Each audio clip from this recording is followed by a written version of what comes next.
श्री परमात्मने नमः। हरये नमः। श्री गुरुचरण कमलेभ्यो नमः।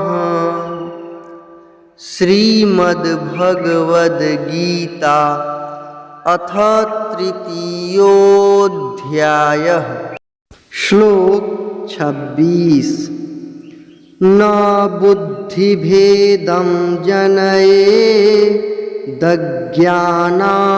कर्मसङ्गिनां जोषयेत् सर्वकर्माणि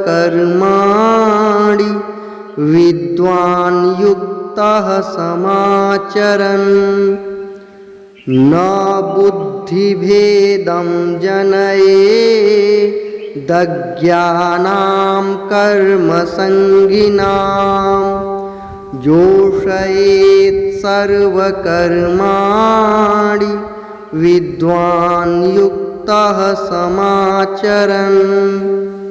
अर्थ: परमात्मा के स्वरूप में अटल स्थित हुए ज्ञानी पुरुष को चाहिए कि वह शास्त्र विहित कर्मों में आसक्ति वाले अज्ञानियों की बुद्धि में भ्रम अर्थात कर्मों में अश्रद्धा उत्पन्न न करे, किंतु स्वयं शास्त्र विहित समस्त कर्म भली भांति करता हुआ उनसे भी वैसे ही करवाए।